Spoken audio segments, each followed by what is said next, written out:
Hello बच्चों, तो कैसे हो आप लोग। प्रमुख रूप से आज के इस वीडियो में बच्चों हम लोग जीव विज्ञान के 20 इंपॉर्टेंट ऑब्जेक्टिव प्रश्नों का सॉल्यूशन करने वाले हैं जो आपके बोर्ड परीक्षा के लिए काफ़ी इंपॉर्टेंट है। सारे प्रश्नों को आप लोग को अच्छी तरह से सॉल्व करना है। जो भी प्रश्न आपसे नहीं बनेगा कृपया करके उसको 1 से 2 बार देख करके अपना याद कर लेना है आपको यहीं पर। ठीक है, इसको याद रख लेना है तुरंत।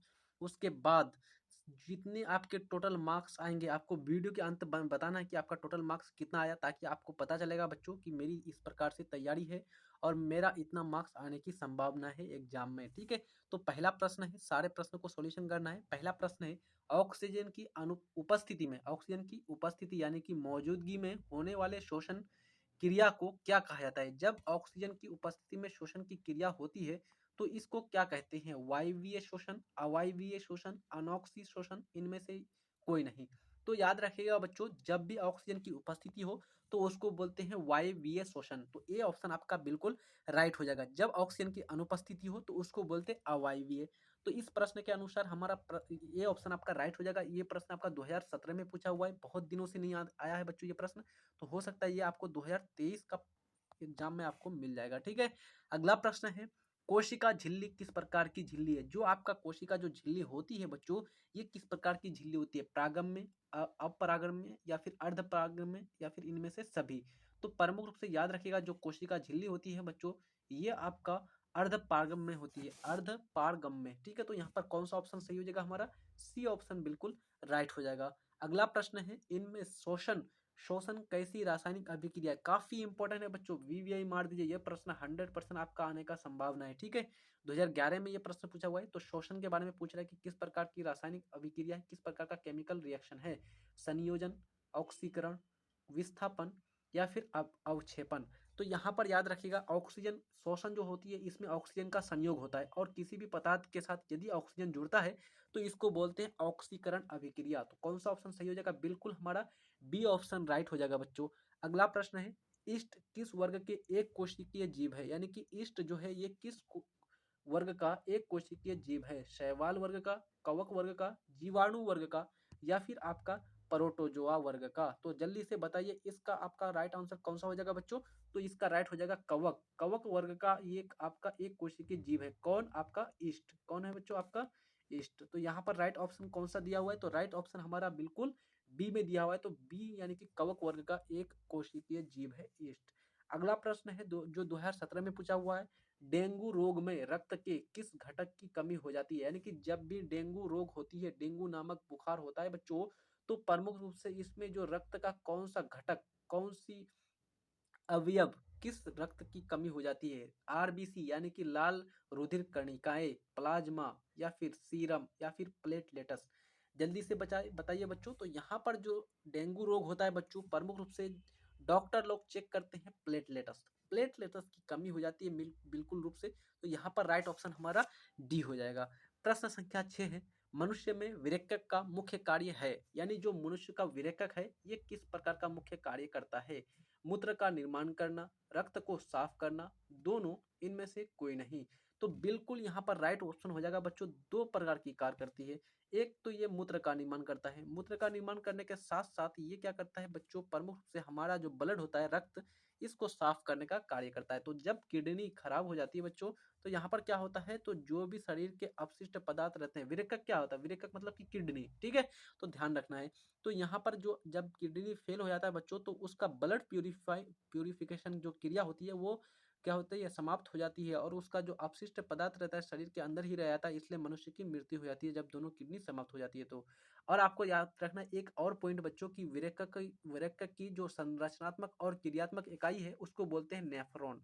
क्या है, किसको क्या बोलते हैं बच्चों, उसको नेफ्रॉन बोलते हैं। ठीक है, चलिए आगे बढ़ते हैं हम लोग। तो इस प्रश्न का ऑप्शन कौन सा राइट हो जाएगा, तो हमारा ऑप्शन राइट हो जाएगा सी, यानी कि दोनों, रक्त को साफ करना, मूत्र का निर्माण करना। प्रश्न संख्या 7 है, मनुष्य में चीनी के पाचन में कौन सा हार्मोन सहायक है। यानी कि मनुष्य में जो चीनी यानी कि शुगर जो होता है इसका जो पाचन करता है बच्चों, तो शरीर का कौन सा हार्मोन, इंसुलिन, एथिलीन, साइटोकाइनिन या फिर जिब्रेलिन।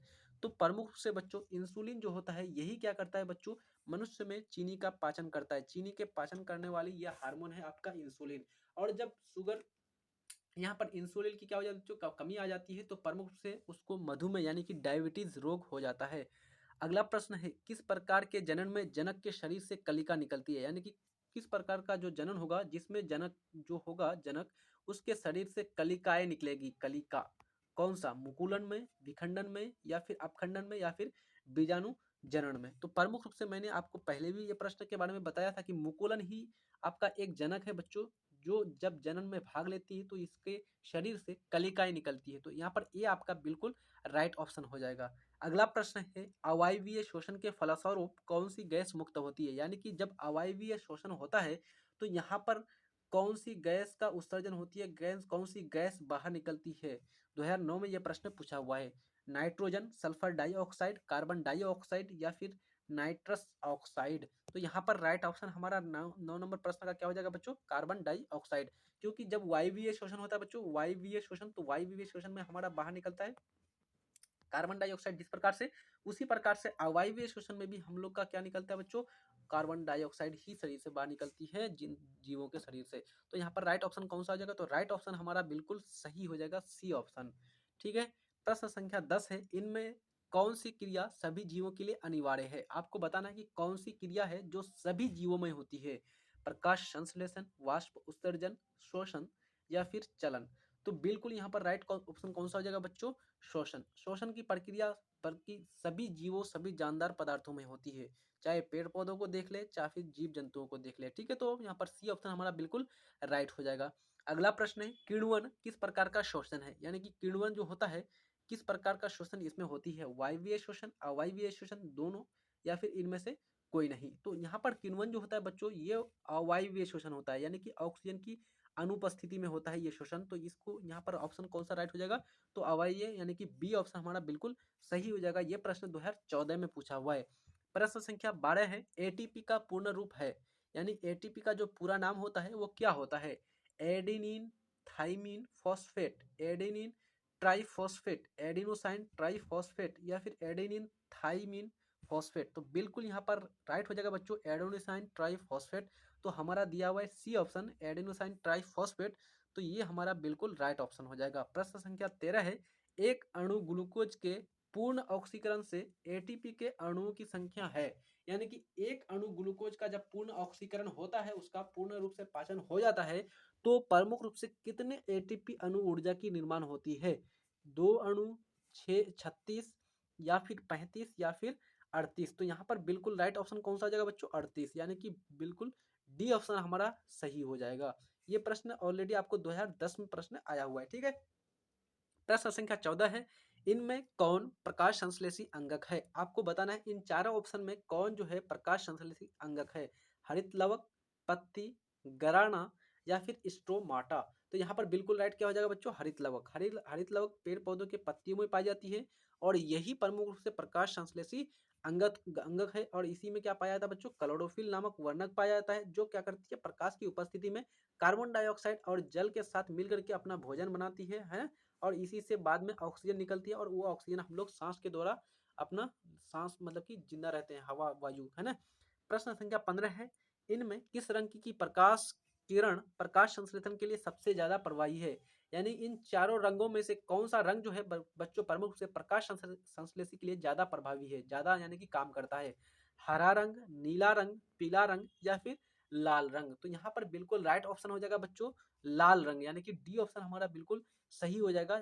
यानी कि लाल रंग की उपस्थिति में प्रकाश संश्लेषण की क्रिया ज्यादा तेजी से हो पाती है। प्रश्न संख्या 16 है आपका, ग्लूकोज के पूर्ण ऑक्सीकरण से क्या मुक्त होता है, यानी कि ग्लूकोज का जब पूर्ण रूप से पाचन हो जाएगा, पूर्ण रूप से ऑक्सीकरण हो जाएगा, तो इससे कौन सी पदार्थ, कौन सा गैस, या कौन सा चीज मुक्त होगा। कार्बन डाइऑक्साइड, ऊर्जा, जल, या फिर इनमें से सभी। तो प्रमुख रूप से बच्चों जब भी ग्लूकोज का पाचन हो जाएगा, ऑक्सीकरण हो जाएगा, ग्लूकोज का सूत्र होता है C6H12O6, और जब इसका ऑक्सीकरण पूर्ण रूप से हो जाता है तो इसके इससे इससे निकलता है बच्चों, इससे आपका निकलता है कार्बन डाइऑक्साइड CO2, उसके बाद इससे निकलता है H2O यानी जल, और इसी से निकलता है ऊर्जा। तो यहाँ पर आपका राइट ऑप्शन हो जाएगा इनमें से सभी डी ऑप्शन। ठीक है। अगला प्रश्न है 17वें नंबर का, किसकी उपस्थिति के कारण मूत्र का रंग पीला होता है, यानी कि इन चारों में से कौन सा पदार्थ मूत्र में उपस्थित रहता है उसके कारण मूत्र जो है पीला होता है। अमोनिया के कारण, यूरोक्रोम के कारण, यूरिक अम्ल के कारण या फिर हाइड्रोक्लोरिक अम्ल के कारण। तो ये तो बिल्कुल आपका आसान है बच्चों, ये तो आप लोग आसानी से बता ही सकते हैं। प्रश्न संख्या 17 का कौन सा ऑप्शन सही हो जाएगा? तो यूरोक्रोम। यूरोक्रोम की उपस्थिति के कारण ही क्या होती है बच्चों, प्रमुख रूप से जो मूत्र होते हैं इसका रंग जो है पीला होता है, येलो टाइप का होता है। प्रश्न संख्या 18 है, एक ही चक्र में रक्त को हृदय से दोबारा गुजरना क्या कहलाता है? यानी कि एक ही चक्र में जब रक्त दोबारा गुजरती है बच्चों, तो उसको क्या कहते हैं? सिस्टोल, डायस्टोल या फिर द्विगुण परिवहन या फिर इनमें से कोई नहीं। तो इसको हम लोग बोलते हैं बच्चों डायस्टोल, यानी कि दो बार, डाई मिस होता है दो, तो दोबारा गुजरती है, इसको बोलते हैं हम लोग डायस्टोल। तो बी ऑप्शन हमारा बिल्कुल राइट हो जाएगा। ये प्रश्न 2016 में पूछा हुआ है। प्रश्न संख्या 19 है, गैस के रूप में पाया जाने वाला हार्मोन है, यानी कि कौन सा हार्मोन है जो प्रमुख रूप से गैस के रूप में पाया जाता है? एथिलीन, ऑक्सीजन, जिब्रेलिन या फिर साइटोकाइनिन। तो बिल्कुल यहाँ पर सही हो जाएगा बच्चों एथिलीन। एथिलीन क्या है बच्चों? यही आपका एक ऐसा हार्मोन है जो किसके रूप में पाई जाती है आपका? तो ये आपका गैस के रूप में पाया जाता है। और एथिलीन का सूत्र होता है बच्चों, आप लोग केमिस्ट्री में कार्बन चैप्टर में पढ़े होंगे। एथिलीन का सूत्र होता है C2H4। क्या होता है? C2H4। और इसका आयुर्वेदिक नेम होता है एथीन। क्या होती है? एथीन। ठीक है, ये भी याद रखना है। हम लोग बायोलॉजी के सेशन में केमिस्ट्री की भी बात कर लेते हैं क्योंकि हम लोग का रिवीजन जल्दी से हो जाए। प्रश्न संख्या 20 है और ये आज के सेशन का अंतिम प्रश्न है। इससे पहले मैं रिक्वेस्ट करूंगा आप लोगों से, चैनल में न्यू है तो सब्सक्राइब कर दीजिए, और आपका अगर वीडियो अच्छे लग रहे हैं तो लाइक कर दीजिएगा। अपने दोस्त यार को वीडियो शेयर कर देनी है। प्रश्न संख्या लास्ट आज का है 20वां, लार में कौन सा एंजाइम पाया जाता है? जो हमारा लार होता है बच्चों जीभ में, उसमें कौन सा एंजाइम पाया जाता है? लाइपेज, टायलिन, एमाइलेज या फिर ट्रिप्सिन। तो यहाँ पर बिल्कुल कौन सा ऑप्शन सही हो जाएगा बच्चों? टायलिन। टायलिन नामक जो है आपका एंजाइम पाया जाता है हमारे लार में, जो क्या करती है बच्चों? हमारे भोजन को गीला करती है और पाचन में मदद करती है। तो बिल्कुल बी ऑप्शन हमारा बिल्कुल राइट हो जाएगा। तो आई थिंक आज का सेशन आप लोग को काफी इंपॉर्टेंट लगा होगा और ये प्रश्न आप लोग को काफी बढ़िया लगा होगा। तो मिलते हैं नेक्स्ट वीडियो में। अच्छी तरह से पढ़ाई करते रहिए बच्चों। तब तक के लिए जय हिंद,